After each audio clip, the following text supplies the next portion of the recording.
ಹಾವು ಬರಬಾರ್ದಂದ್ರೆ 3 ಮುಖ್ಯ ವಿಚಾರಗಳ ಬಗ್ಗೆ ನಾವು ಗಮನದಲ್ಲಿಟ್ಕೋಬೇಕು. ಭಾರತ ದೇಶದಲ್ಲಿ ಆಗುವಷ್ಟು ಡ್ಯಾಮೇಜ್ ಪ್ರಪಂಚದಲ್ಲಿ ಬೇರೆ ಯಾವುದೇ ಖಂಡದಲ್ಲಾಗಿರ್ಬೋದು, ಬೇರೆ ಯಾವುದೇ ದೇಶದಲ್ಲಾಗಿರ್ಬೋದು ಇಲ್ಲ. ಬೆಂಗಳೂರಿನಂತ ನಗರದಲ್ಲಿ ನೀವು ಒಂದು ದಿನದಲ್ಲಿ ಕ್ಕಿಂತ ಹೆಚ್ಚು ಹಾವುಗಳ ರಕ್ಷಣೆ ಆಗುತ್ತೆ. So it's like a stick, it's called a snake stick. You put it on the ground and switch on ಮಾಡಿದ್ರೆ ಅದು ಬರೋ ವೈಬ್ರೇಷನ್ ಇಂದ ಹಾವು ಬರಲ್ಲ ಅಂತ ಹೇಳ್ತಾರೆ. ಸೊ ಹಾವುಗಳ ಓಡಾಟ ಸಹ ಯಾವಾಗೂ ಮುಚ್ಚಿಟ್ಕೊಂಡೇ ಓಡಾಡಬೇಕಾಗುತ್ತೆ. ಶತ್ರುಗಳು ಸಾಕಷ್ಟು, ಅಂದ್ರೆ ಮಾನವನ ವಾಸಸ್ಥಾನದ ಸುತ್ತಮುತ್ತ ಹಾವುಗಳ ಬರುವಿಕೆಯನ್ನ ತಡಿಲಿಕ್ಕೆ ಈ ಮೆಥಡ್ನ ಫಾಲೋ ಮಾಡ್ಬೋದು.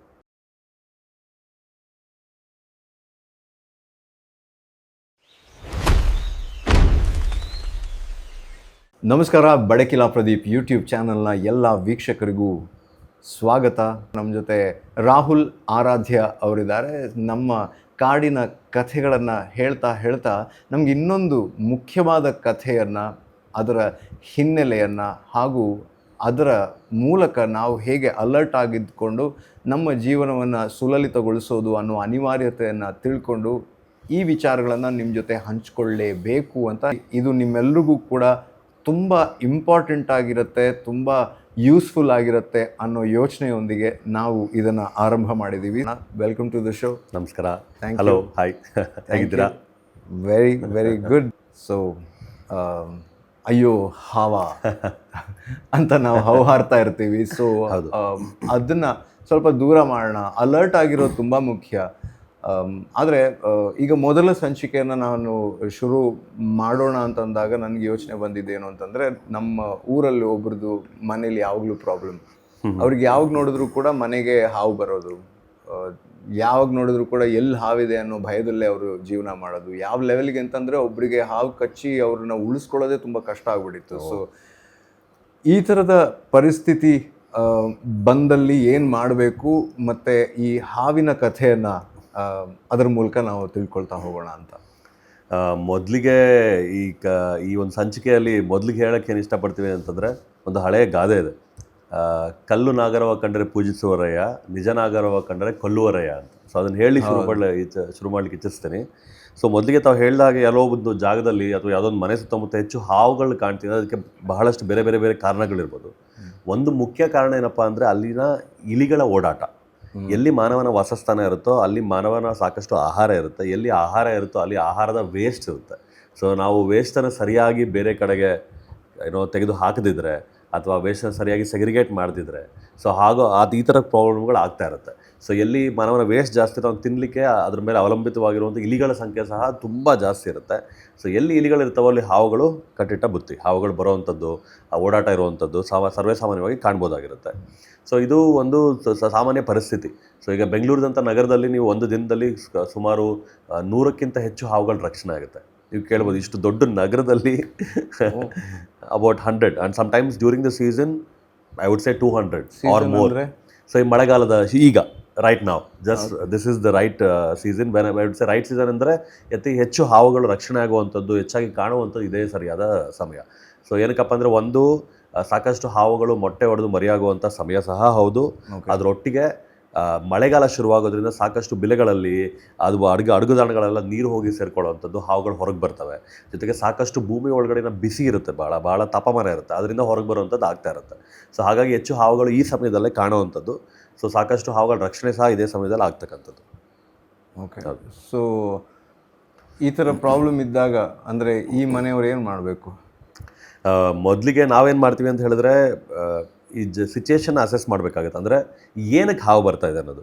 ಸೊ ಸಾಮಾನ್ಯವಾಗಿ ಏನು ಮಾಡ್ತಾರೆ, ಹಾವು ಬರ್ತೀಯ ನಿಮ್ಮ ಮನೆ ಹತ್ರ ಅಂದರೆ ಜನ ಏನು ಮಾಡ್ತಾರೆ, ಅಯ್ಯೋ ಸೀಮೆಣ್ಣೆ ಹಾಕ್ಬಿಡಿ ಮನೆ ಸುತ್ತ ಒಂಚೂರು, ಸೀಮೆಣ್ಣೆನ ಹಾಕಿದ್ರೆ ವಾಸನೆಗೆ ಬರಲ್ಲ ಅಂತ ಹೇಳ್ತಾರೆ, ಪೆಟ್ರೋಲ್ ಹಾಕಿ ಅಂತ ಹೇಳ್ತಾರೆ, ಇಲ್ಲ ನೀವು ಬೆಳ್ಳುಳ್ಳಿ ಸಿಪ್ಪೆ ಹಾಕ್ಬಿಡಿ, ಸೊ ಈ ಥರದ್ದೆಲ್ಲ ಮಾಡಿ ಅಂತ ಹೇಳ್ತಾರೆ. ಬಟ್ ಇದು ಯಾವುದೂ ವೈಜ್ಞಾನಿಕವಾಗಿ ಕೆಲಸ ಮಾಡದೇ ಇರೋವಂಥದ್ದು. ಇವು ಮಾರ್ಕೆಟಲ್ಲಿ ಸಹ ನೀವು ಆನ್ಲೈನಲ್ಲಿ ಹುಡುಕಿದ್ರೆ snake repellent powders, repellent sprays ಎಲ್ಲ ಬರುತ್ತೆ. Absolutely of no use. It's ಎಲ್ಲ ದೊಡ್ಡ ಸ್ಕ್ಯಾಮ್ ಇದು. ಅವ್ರಿಗೆ ಮಾತ್ರ ಬಿಸ್ನೆಸ್ ಆಗೋದು. ಹೌದು, ಭಾಳ ದೊಡ್ಡ scam. And recently I have seen somewhere they've introduced the machine. So it's like a stick. It's called a snake stick. You put it on the ground and switch on ಮಾಡಿದ್ರೆ ಅದು ಬರೋ vibration ಇಂದ ಹಾವು ಬರಲ್ಲ ಅಂತ ಹೇಳ್ತಾರೆ. Biggest scam that I have seen is ಅದೇ ಅದು. ಸೊ ಏನಪ್ಪ ಅಂದರೆ, ಹಾವು ಬರಬಾರ್ದಂದ್ರೆ 3 ಮುಖ್ಯ ವಿಚಾರಗಳ ಬಗ್ಗೆ ನಾವು ಗಮನದಲ್ಲಿಟ್ಕೋಬೇಕು. ನಾವು ಅದನ್ನು 3D ಅಂತ ಹೇಳಿ ಕರಿತೀವಿ. ಏನು 3D? Denial of entry, denial of shelter and denial of food. Very important. So ಸಾಮಾನ್ಯವಾಗಿ ಹಳ್ಳಿ ಮನೆಗಳಂದ್ರೆ ಏನಾಗುತ್ತೆ ಅಂತ ಹೇಳಿದ್ರೆ ಸಿಟಿ ಮನೆಗಳ ರೀತಿ ಸಂಪೂರ್ಣವಾಗಿ ಒಂದು ಕಾಂಕ್ರೀಟ್ ಬಿಲ್ಡಿಂಗ್ ಥರ ಇರೋದಿಲ್ಲ. ಕೆಲವಷ್ಟು ಮಣ್ಣಿನ ಮನೆಗಳಿರುತ್ತೆ, ನಾವು ಹಳೆ ಕಾಲದ ಸುದ್ದೆ ಮನೆಗಳಂತ ಕರಿತಾ ಇದ್ವಿ, ರ್ಯಾಮ್ಡ್ ಅರ್ತ್ ಕಾಟೇಜಸ್ ಅಂತ ಕರಿತೀವಿ, ಆ ಥರದ ಮನೆಗಳಿರುತ್ತೆ.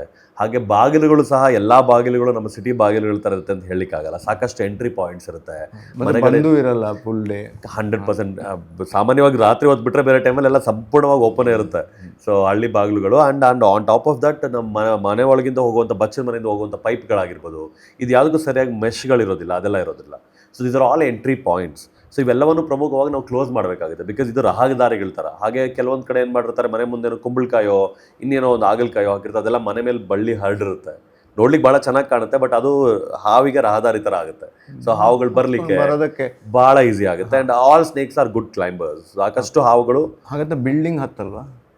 ಹತ್ತಲ್ಲ ಅಂತ ಹೇಳಿದ್ರೆ ಕೆಲವೊಮ್ಮೆ ಮೆಟ್ಲತ್ತುವಂಥ ಚಾನ್ಸಸ್ ಇರುತ್ತೆ, ಬಟ್ ಅದಕ್ಕೆ ರಫ್ ಸರ್ಫೇಸ್ ಬೇಕಾಗಿರುತ್ತೆ. ಈಗಿರುವಂಥ ಟೈಲ್ಸೋ ಅಥವಾ ನಮ್ಗೆ ಗ್ರನೈಟ್ ಹೋದ್ರೆ ಭಾಳ ಕಷ್ಟ ಆಗುತ್ತೆ, ಭಾಳ ಜಾರುತ್ತೆ. ಆ್ಯಂಡ್ ಸಾಮಾನ್ಯವಾಗಿ ಈ ಥರ ಓಪನ್ ಸ್ಪೇಸಸ್ಸಲ್ಲಿ ಬರೋದಿಲ್ಲ.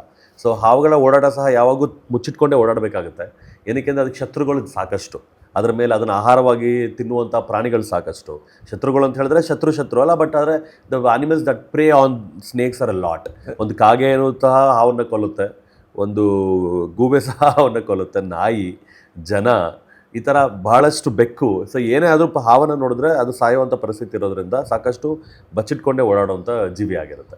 ಸೊ ಒಂದು we should avoid entry points, ಅಂದರೆ ಅದನ್ನೆಲ್ಲ ಮುಚ್ಚಬೇಕಾಗುತ್ತೆ, ಬಾಗಿಲುಗಳ ಕ್ರ್ಯಾಕ್ನ ಕ್ಲೋಸ್ ಮಾಡಬೇಕಾಗುತ್ತೆ, ಎಲ್ಲೋ ಮನೆಯಿಂದ ಹೊರಗೆ ಬಂದರೆ ಇಲಿ ಬಿಲಗಳನ್ನ ಕ್ಲೋಸ್ ಮಾಡಬೇಕಾಗುತ್ತೆ. ಇವೆಲ್ಲ ಪ್ರಮುಖವಾಗಿ ಮಾಡಬೇಕಾಗುತ್ತೆ.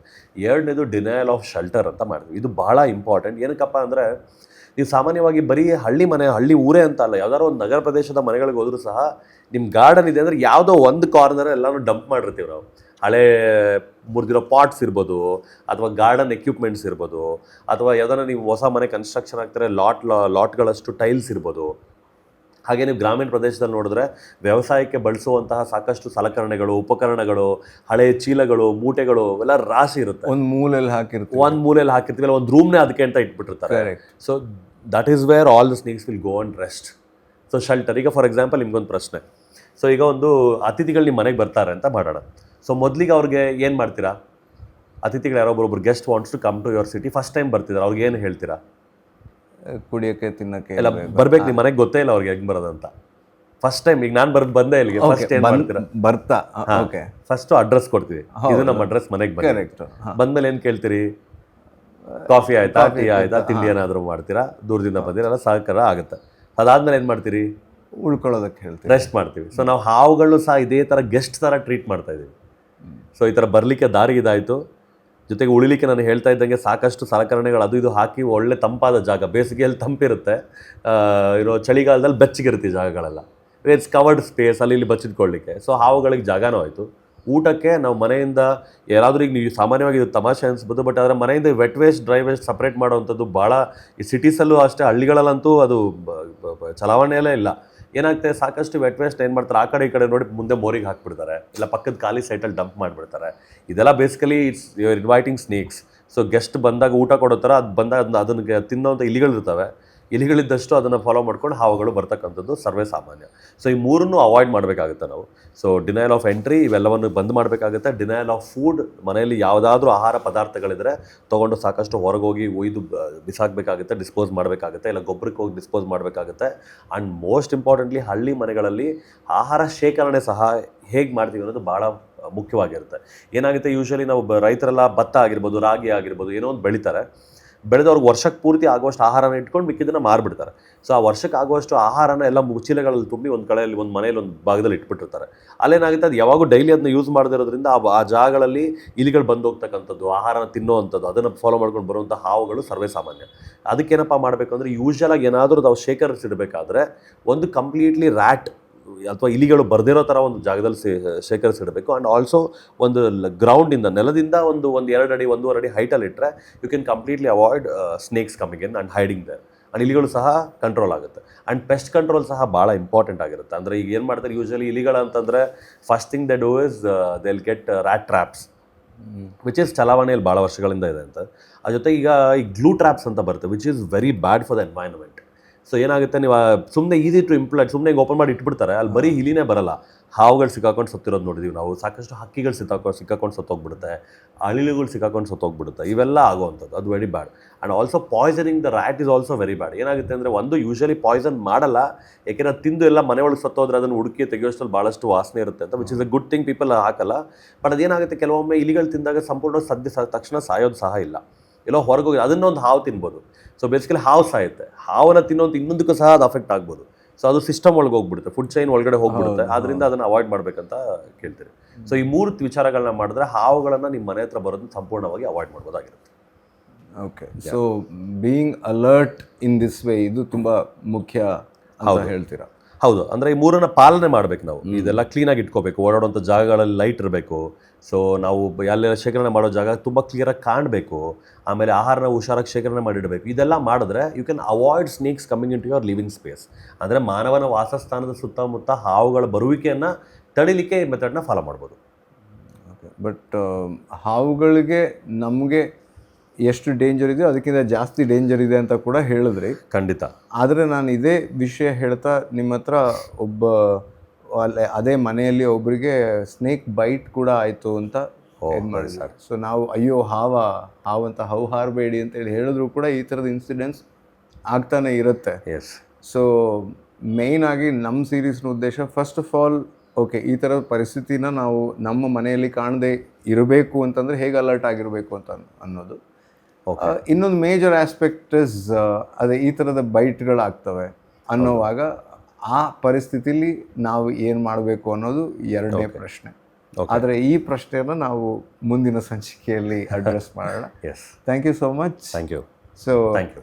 ಅಯ್ಯೋ ಅಂತ ಹಾರಬೇಡಿ, ಅಲರ್ಟ್ ಆಗಿರಿ. ಇದು ಈ ಹೊತ್ತಿನ ಸಂಚಿಕೆ. ಮುಂದಿನ ಸಂಚಿಕೆಯಲ್ಲಿ ಸಿಗೋಣ. ಬಡಕಿಲ ಪ್ರದೀಪ್ ಯೂಟ್ಯೂಬ್ ಚಾನಲ್ನಲ್ಲಿ ನಿರಂತರವಾಗಿ ನಿಮಗೋಸ್ಕರ ಸಂಚಿಕೆಗಳ ಸರಣಿ ಕಾಯ್ತಾ ಇರ್ತವೆ. Thank you so much.